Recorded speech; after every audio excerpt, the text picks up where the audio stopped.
அனைவருக்கும் வணக்கம். இந்தியாவில் கடந்த ஒரு மாதத்தில் மட்டும் கிட்டத்தட்ட ஒரு 45 பேர் ஸ்லீப்பர் பஸ் ஆக்சிடெண்ட்டில் இறந்து போயிருக்காங்க. போன மாதம் ஃபர்ஸ்ட் ஆக்சிடெண்ட் ஜெய்சால்மர் டிஸ்ட்ரிக்ட் ராஜஸ்தானில் நடந்தது. ஒரு 29 பேர் இறந்து போனாங்க. அதற்கப்புறம் ஆந்திராவில் குர்னூல் டிஸ்ட்ரிக்டில் ஒரு 19 பேர் இறந்து போனாங்க. ரீசெண்டாக சில நாட்கள் முன்னாடி அதே ஆந்திராவில் ஒரு ஆக்சிடெண்ட் நடந்தது. ஸ்லீப்பர் பஸ் இன்வால்வ் ஆச்சு. ஃபார்ச்சுனேட்டாக மக்கள் யாரும் இறக்கலை, எஸ்கேப் ஆகிட்டாங்க. கொஞ்சம் மிஸ் ஆயிருந்தாலும் நிறைய பேர் இறந்து போயிருப்பாங்க. வருடம் இந்தியாவில் நிறைய ஸ்லீப்பர் பஸ் ஆக்சிடென்ட் நடக்குது. நூற்றுக்கணக்கான பேர் இறந்து போகிறாங்க. ஆயிரக்கணக்கான நபர்களுக்கு ஹெவியாக இன்ஜுரி ஏற்படுது. ஆனாலும் இதை பற்றி மீடியா டிஸ்கஸ் பண்ணுறதில்ல. அரசும் பார்த்திங்கன்னா இதை கண்டுக்கிறது இல்லை. காரணம் என்னென்னா இதில் பெரிய கமர்ஷியல் இன்ட்ரெஸ்ட் இருக்குது, நிறைய பிஸ்னஸ் லாபிஸும் இருக்குது. எனக்கு தெரிஞ்சு ஸ்லீப்பர் பஸ்ஸில் இருக்க ஆபத்துக்களை பற்றி இந்தியாவில் தொடர்ந்து பல வருஷமாக பேசுகிற ஒரே ஆள் நான் தான் நினைக்கிறேன். என்னை தாண்டி வேறு யாராவது பேசினாங்கன்னா அது எனக்கு சந்தோஷம். இந்த நிலையில் ஸ்லீப்பர் பஸ்ஸில் இருக்க ஆபத்துக்களை பற்றி மறுபடியும் பேசுங்க சார் அப்படின்னு நிறைய ஸ்டூடெண்ட்ஸ் கேட்டிருந்தாங்க. நடுவில் என்னால் பேச முடியல, டைம் இல்லை. இப்போ மறுபடியும் நிறைய பேர் பேசுகிறதுனால இப்போ இந்த ஸ்லீப்பர் பஸ்ஸில் இருக்க பிரச்சனைகளை பற்றி, ஆபத்துகளை பற்றி நான் பேசணும்னு நினைக்கிறேன். தயவுசெய்து இந்த வீடியோவை ஃபுல்லாக லிசன் பண்ணுங்கள். இது ஒரு அவேர்னஸ் வீடியோ. இது எல்லாருக்கும் ஹெல்ப்ஃபுல்லாக இருக்கும். உங்கள் ஃப்ரெண்ட்ஸோடையும் ரிலேட்டிவ்ஸோடையும் இந்த வீடியோவை ஷேர் பண்ணுங்கள். சரி, நீங்கள் கேட்கலாம் என்கிட்ட, ஸ்லீப்பர் பஸ் ரொம்ப அழகாக இருக்குது, வசதியாக இருக்குது, லாங் டிஸ்டன்ஸ்க்கு ரொம்ப ஏதுவாக இருக்குது, கிட்டத்தட்ட ட்ரெயினில் இருக்க எல்லா வசதியும் அதில் இருக்கு, ஏன் நீங்கள் ஸ்லீப்பர் பஸ்ஸை வேண்டான்னு சொல்கிறீங்கன்னு நீங்கள் கேட்கலாம். நல்ல கேள்வி. இதற்கான பதிலை நான் சொல்கிறேன். முதல்ல இந்த ஸ்லீப்பர் பஸ் அப்படின்ற கான்செப்டே ஒரு தப்பான கான்செப்ட்டுங்க. ஒரு பேருந்தில் மக்கள் தூங்கிக்கிட்டு போகலாம் அப்படின்னு சொல்கிற கான்செப்டே தப்பு. இப்போது இந்த ஆட்டோமொபைல்ஸ் யார் உருவாக்குனது? யூரோப்பியன்ஸ் தான் உருவாக்குனாங்க. ஆனால் யூரோப்லேயே இன்றைக்கி இந்த ஸ்லீப்பர் பஸ்ஸஸை ஆல்மோஸ்ட் பேன் பண்ணிட்டாங்க எனக்கு தெரிஞ்சு. ஜெர்மனியில் கம்ப்ளீட்லி பேண்டு. காரை கண்டுபிடிச்சதே ஜெர்மன்ஸ் தான். பென்ஸ் கம்பெனி, டேம்லர் குரூப், அவங்களே பஸ்ஸஸை பேன் பண்ணிட்டாங்க, இந்த ஸ்லீப்பர் பஸ்ஸை. அது இல்லாமல் நிறைய ரூட்ஸில் யூரோப்பில் ஸ்லீப்பர் பஸ் பேன். ஒரு சில ரூட்ஸில் மட்டும், அதுவும் பகலில் மட்டும்தான் இந்த ஸ்லீப்பர் பஸ்ஸை அலோவ் பண்ணுறாங்க. அப்போ ஏன் அப்படின்னு கேட்டிங்கன்னா, இந்த பஸ்ஸஸ் வந்து ரொம்ப ஆபத்தான பஸ்ஸஸ். இந்த கான்செப்டே ஒரு தவறான கான்செப்ட். சைனா 13 வருஷத்துக்கு முன்னாடி ஸ்லீப்பர் பஸ்ஸை பேன் பண்ணிட்டாங்க. இதே காரணம் தான். நிறைய ஆக்சிடென்ட் நடந்தது, நிறைய பேர் இறந்து போனாங்க. இந்த நாடுகள்லாம் ஸ்லீப்பர் பஸ் கிடையாது. ஆனால் India, Pakistan, Bangladesh, Indonesia, Malaysia போன்ற நாடுகளில் மிடில் கிளாஸ் பாப்புலேஷன் அதிகமாக இருக்காங்க. விழிப்புணர்வு இல்லை, சொகுசு எதிர்பார்க்குறாங்க. அதனால் இந்த நாடுகளில் ஸ்லீப்பர் பஸ்ஸஸ் இன்றைக்கி ரொம்ப அதிகமாக இருக்குது. சரி, இந்த கான்செப்ட் நான் மறுபடியும் வரேன். ஒரு பேருந்தில் மக்கள் தூங்கிட்டு போகலாம் அப்படின்னு சொல்கிறதே தப்பு.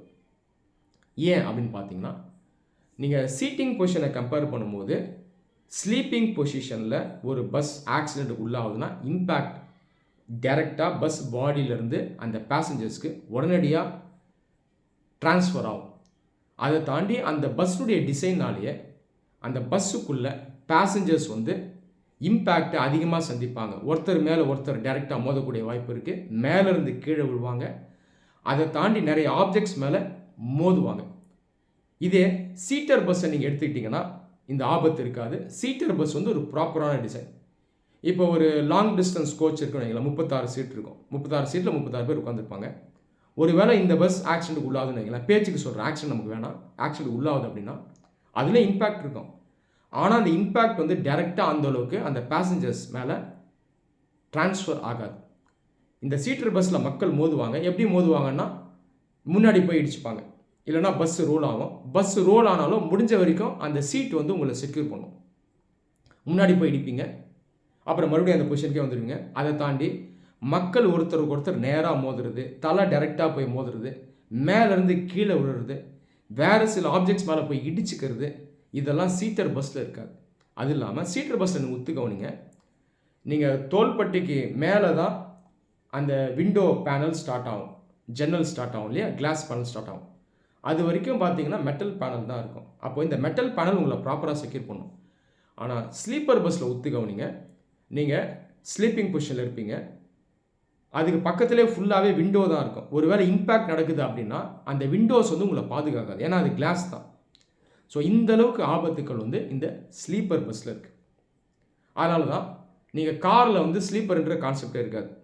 கார் எவ்வளோ நீங்கள் விலை கொடுத்து வாங்கினாலும் ஸ்லீப்பர் பொசிஷன் கிடையாது, சீட்டர் பொசிஷன் தான். ஒரு சில காரில் வேணால் இருக்கும், மாடிஃபைட் கார்ஸில் இருக்கும், லிமசின்ஸில் இருக்கும். ஆனால் ஏன் காரில் ஸ்லீப்பர் பொசிஷனில் வைக்கல? நான் சொன்ன அந்த ரீசன் தான். அது ஒரு ப்ராப்பர் பொசிஷன் கிடையாது, அது ஒரு அன்சைன்டிஃபிக் பொசிஷன், அது ஒரு அன்சேஃப் பொசிஷன். அப்போ நல்லா தெரிஞ்சுங்க, ஸ்லீப்பர் பஸ்ஸில் ஒரு ஆக்சிடென்ட் ஆகுதுன்னா டைரெக்டாக ஃபோர்ஸ் மக்களுக்கு ட்ரான்ஸ்ஃபர் ஆகும். அந்த ஸ்லீப்பிங் பொசிஷனே ஒரு ஆபத்தான பொசிஷன். தலை ஃபஸ்ட் இடிக்கும், பாடி பார்த்தீங்கன்னா பெண்ட் ஆகும், கேர்ள் ஆகும், முதுகெலும்பு உடையக்கூடிய வாய்ப்பு இருக்குது, மேலேருந்து கீழே விழுவாங்க, மற்ற பேசஞ்சர்ஸோட மோதுவாங்க, நிறைய ஆப்ஜெக்ட்ஸோட முட்டுவாங்க. எல்லாத்தையும் தாண்டி ஃபயர் ஆக்ஷன் நடக்குது அப்படின்னா அது ரொம்ப ரொம்ப ஆபத்தாக இருக்கும். ஏன்னா உள்ள ஸ்க்ரீன் இருக்கும், கீழே பெட்ஷீட் இருக்கும், இதெல்லாம் இருக்கும். ஃபயர் ஆக்சிடென்ட் ஏற்படுறதுனால உடனடியாக அந்த பஸ்ஸு பற்றிக்கும். உள்ளேருந்து வெளியே வர முடியாது. ஒரு சில நொடிகள்லேயே பார்த்தீங்கன்னா மக்கள் நிறைய பேர் இறந்து போயிடுவாங்க. அந்த புகை ஏற்படுறதுனாலே மூச்சு விட முடியாது. இந்த மாதிரி ஆபத்துக்கள் இருக்குது. இப்போது சீட்டர் பஸ்ஸில் பார்த்தீங்கன்னா ஒரு விண்டோவுமே ஒரு எமர்ஜென்சி விண்டோ மாதிரி தான். நீங்கள் பாருங்கள், இந்த long distance coach seater bus வந்து விண்டோ பெருசாக இருக்கும். எமர்ஜென்சிக்கு நீங்கள் அதை ஓப்பன் பண்ணி அப்படியே குதிச்சிடலாம். ஸ்லீப்பர் பஸ்ஸில் நினச்சாலும் வெளியே வர முடியாது. ஃப்ரண்ட்டில் ஒரு டோர் இருக்கும், அதை விட்டால் பேக்கில் ஒரு எமர்ஜென்சி எக்ஸிட் இருக்கும். இது 2 தான் இருக்கும். அப்போ ஃபயர் ஆக்சிடென்ட்லாம் ஆகுதுன்னா ஆல்மோஸ்ட் இம்பாசிபிள் டு எஸ்கேப். உள்ளே எல்லாரும் ட்ராப் ஆகிடுவாங்க. ஸோ இதனால தான் இந்த ஸ்லீப்பர் டிசைனுங்கிறது ஒரு தவறான டிசைன். ட்ரெயினில் வந்து ஸ்லீப்பர் கான்செப்ட் இருக்குது. ட்ரெயின் வந்து கம்ப்ளீட்டாக வேறு டிசைன். அது ஒரு பெரிய ஒரு வாகனம், பாடி ரொம்ப ஸ்ட்ராங்காக இருக்கும், மெட்டல் பேனல் ரொம்ப ஸ்ட்ராங்காக இருக்கும். ட்ரெயினில் ஒரு ஆக்சிடென்ட் நடந்தாலும் டைரெக்டாக அந்த ஃபோர்ஸஸ் ஷாக் வந்து பார்த்திங்கன்னா அந்த பேசஞ்சர்ஸ்க்கு ட்ரான்ஸ்ஃபர் ஆகாது. ஆகும், ஆனால் அந்தளவுக்கு ஆகாது. பேசஞ்சர்ஸ் வந்து ஸ்ட்ராங்காக செக்யூர் ஆகிருப்பாங்க உள்ளே. ஆனால் பஸ்ஸு டிசைன் ட்ரெயின் டிசைனை கம்பேர் பண்ணும்போது வீக்கான டிசைன். இம்பேக்ட் டைரெக்டாக அந்த மக்கள் மேலே விழுந்துடும். அதனால தான் ட்ரெயினில் ஸ்லீப்பர் கான்செப்ட் இருக்குது, உலகம் ஃபுல்லாக இருக்குது. ஆனால் பஸ்ஸில் இந்த கான்செப்டை நம்ம வைக்கிறது தப்பு. ஆனால் இன்றைக்கி இந்தியாவில் கிட்டத்தட்ட 80% பஸ்ஸஸ் பார்த்திங்கன்னா ஸ்லீப்பர் பஸ்ஸஸ் தான். ஒரு காலத்தில் 100 பஸ்ஸில் ஒரு 5 பஸ் இருக்கும். 100 பஸ்ஸில் 80 பஸ் ஸ்லீப்பர் பஸ் தான் இருக்குது. ஒரு காலத்தில் நிறைய ஸ்டேட்டில் ஸ்லீப்பர் பஸ் பேண்ட், தமிழ்நாட்டிலையுமே பேண்டு தான். அப்போது வெறும் ப்ரைவேட் பஸ்ஸஸ் தான் இருக்கும். வெளி ஸ்டேட்டில் போய் தான் அவங்க ரெஜிஸ்டர் பண்ணி கொண்டு வருவாங்க. ஆந்திரா, ஒரிசா, நாகாலாந்து இங்கே போய் ரெஜிஸ்டர் பண்ணி கொண்டு வருவாங்க. 2019 தமிழ்நாடு கவர்மெண்ட்டே ரெஜிஸ்ட்ரேஷன் அலோவ் பண்ணிட்டாங்க. அதை தாண்டி கவர்மெண்ட் பஸ்ஸஸ் எஸ்சிடிசிலே இன்றைக்கி ஸ்லீப்பர் பஸ்ஸை கொண்டு வந்துட்டாங்க. இதற்கெல்லாம் காரணம் என்னென்னு பார்த்தீங்கன்னா கமர்ஷியல் இன்ட்ரெஸ்ட் தான். மிடில் கிளாஸ் பாப்புலேஷன் அதிகமாக இருக்காங்க, செலவு பண்ண ரெடியாக இருக்காங்க, சொகுசான பயணத்தை விரும்புகிறாங்க. அதனால் கவர்மெண்ட்டும் சரி ப்ரைவேட்டும் சரி இந்த ஸ்லீப்பர் பஸ்ஸஸை அதிகமாக அவங்க மார்க்கெட்டில் கொண்டு வந்துட்டாங்க. மக்களை பற்றி யாரும் யோசிக்கிறது இல்லை. கமர்ஷியல் இன்ட்ரெஸ்ட் முக்கியம்தான்.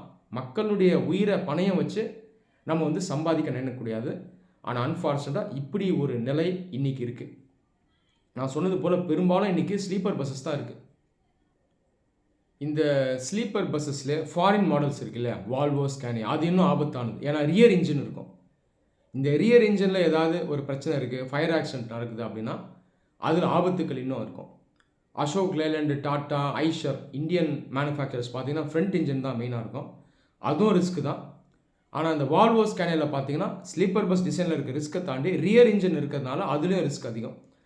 இப்போ ராஜஸ்தான் ஒரு ஆக்சிடென்ட் நடந்தது இல்லையா, அது ஸ்கேனியா பஸ்ன்னு நினைக்கிறேன். அது வந்து ரியர் இன்ஜின் பஸ் தான், இஃப் ஐம் கரெக்ட். ஆந்திராவா ராஜஸ்தான் எக்ஸாக்டாக நம்பர் இல்லை, ஆனால் 2ல் ஏதோ ஒன்று பார்த்தீங்கன்னா ஸ்கேனியா பஸ் தான், ரியர் இன்ஜின் பஸ் தான். இப்போ இந்த அளவுக்கு இதில் ஆபத்துக்கள் இருக்குது. ஆனாலும் மக்களுக்கு பார்த்தீங்கன்னா விழிப்புணர்வு இல்லை. நீங்கள் வாய்ப்பு இருந்தால் கேரளா கேஎஸ்ஆர்டிசி பஸ்ஸில் ட்ராவல் பண்ணி பாருங்கள். 2x2 recliner bus super deluxe travel பண்ணுங்கள். கிட்டத்தட்ட 45 டிகிரி அந்த சீட் சாஞ்சிருக்கும். ஒரு காலத்தில் தமிழ்நாட்டில் திருவள்ளூர் பஸ்ஸஸ் இருந்துச்சு, இன்றைக்கி எஸ்சிடிசி இருக்கு இல்லையா, அதே பஸ் தான். அதுமாதிரி கிட்டத்தட்ட ஒரு 45 டிகிரி பார்த்தீங்கன்னா அந்த சீட் சாயம். வீட்டில் இருக்க சோஃபா மாதிரி இருக்கும், நல்லா குஷன்டாக கொடுத்துருப்பாங்க. இதுவே போதும், இதுதான் பஸ்ஸு. இந்த அளவுக்கு சொகுசு இருந்தாலே போதும். அதிலே நம்ம கம்ஃபர்டபுளாக நம்ம ட்ராவல் பண்ணலாம். ஆனால் இந்த ஸ்லீப்பர் பஸ்ஸஸை இன்ட்ரடியூஸ் பண்ணதுக்கப்புறம் மக்கள் இதில் ட்ராவல் பண்ணி இப்போ சீட்டர் பஸ்ஸை அவங்களால யூஸே பண்ண முடியல. உண்மையாக சொல்லணும், நம்ம எல்லோரும் சோம்பேறிகள் ஆகிட்டோம். சீட்டர் பஸ்ஸே போதுமானது. அதில் ஓரளவு கொஞ்சம் பாடி பெயின் இருக்கும், கொஞ்சம் அசதி இருக்கும், இல்லைன்னு சொல்லலை. ஆனால் அதுவே போதும், அதுதான் ப்ராப்பரான டிசைன். ஆனால் இன்றைக்கி நிறைய பஸ்ஸஸ் நீங்கள் பாருங்கள், ப்ரைவேட் ஆகட்டும் கவர்மெண்ட் ஆகட்டும், அந்த சீட்டர் டிசைன்லேயே அந்த ரிக்ளைனர் ஆங்கிளை ரெடியூஸ் பண்ணிட்டாங்க. ஒரு 45 டிகிரியிலேருந்து அப்படியே குறைச்சி கொண்டு வந்துட்டாங்க. அப்போ மக்கள் என்ன பண்ணுறாங்க, இந்த பஸ்ஸஸ் பெருசாக வசதி இல்லை அப்படின்னு சொல்லி வேறு வழி இல்லாமல் இந்த ஸ்லீப்பர் பஸ்ஸஸ்க்கு போயிடுறாங்க.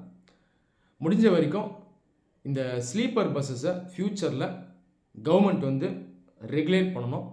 அதை தாண்டி எந்த அளவுக்கு சீக்கிரமாக அந்த ஸ்லீப்பர் பஸ்ஸஸை பேன் பண்ணணுமோ பேன் பண்ணுறது நல்லது. என்னை பொறுத்த வரைக்கும் பேன் பண்ணணும் அப்படின்னு நான் சொல்லுவேன். முடிஞ்ச வரைக்கும் பேன் பண்ணிடணும். சைனாவில் பார்த்தீங்கன்னா 13 இயர்ஸ் முன்னாடி பேன் பண்ணிட்டாங்க. எக்ஸிஸ்டிங் ஸ்லீப்பர் பஸ்ஸஸ்க்கு ஒரு டைம் லைன் கொடுத்துடணும். நீங்கள் இன்னும் சில வருஷத்தில் இந்த ஸ்லீப்பர் பஸ் ஆப்ரேஷனை ஸ்டாப் பண்ணிடணும், அல்லது மாடிஃபை பண்ணி சீட்டர் பஸ்ஸை ஆக்கிடலாம் அப்படின்னு அவங்க சொல்லலாம். ஃப்யூச்சரில் ஸ்லீப்பர் பஸ்ஸஸை எந்த அளவுக்கு நம்ம வேகமாக பேன் பண்ணுறோமோ அந்த அளவுக்கு நல்லது. உங்கள் வீட்டில் முடியாதவங்க இருக்காங்க, வயசானவங்க இருக்காங்க, ஸ்லீப்பிங் பொசிஷனில் தான் அவங்க போகணும் அப்படின்னு ஒரு நிலை இருந்தால் தயவுசெய்து ஸ்லீப்பர் பஸ்ஸஸை புக் பண்ணாதீங்க. ட்ரெயின்ஸில் புக் பண்ணி அவங்கள ட்ராவல் பண்ண வைங்க. ட்ரெயின் ட்ராவல் தான் safe travel. Okay friends, sleeper பஸ்ஸஸில் இருக்கக்கூடிய ஆபத்துக்களை நான் டீட்டெயிலாக எக்ஸ்பிளைன் பண்ணிட்டேன். இதை பற்றி உங்கள் ஃப்ரெண்ட்ஸ்கிட்டையும் சொல்லுங்கள். என்னுடைய ஆசை ஃப்யூச்சரில் இந்த ஸ்லீப்பர் பஸ்ஸஸில் ஆக்சிடென்ட் நடக்கக்கூடாது, உயிரிழப்புகள் ஏற்படக்கூடாது. ஆக்சிடென்ட் ஏற்படுது அப்படின்னா சீட்டர் பஸ்லேயும் பாதிப்பு இருக்கும், உயிரிழப்பு ஏற்படக்கூடிய வாய்ப்பு இருக்குது. ஆனால் ஸ்லீப்பர் பஸ்ஸை கம்பேர் பண்ணும்போது சீட்டர் பஸ்ஸில் உயிரிழப்புகள் குறைவாக இருக்கும். சீட்டர் பஸ்ஸை கம்பேர் பண்ணும்போது அதே ஆக்சிடென்ட்டுக்கு ஸ்லீப்பர் பஸ்ஸில் உயிரிழப்புகள் ரொம்ப அதிகமாக இருக்கும். ஒருவேளை ஃபயர் ஆக்சிடென்ட்டாக இருந்ததுன்னா இன்னுமே அதிகமாக இருக்கும். ஸோ இதை தான் நம்ம கவனிக்கணும். ஃப்யூச்சரில் கவர்மெண்ட் இந்த ஸ்லீப்பர் பஸ்ஸஸை விரைவில் பேன் பண்ணணும் அப்படின்ற கோரிக்கையை நான் முன்னெடுத்து வைக்கிறேன். நன்றி.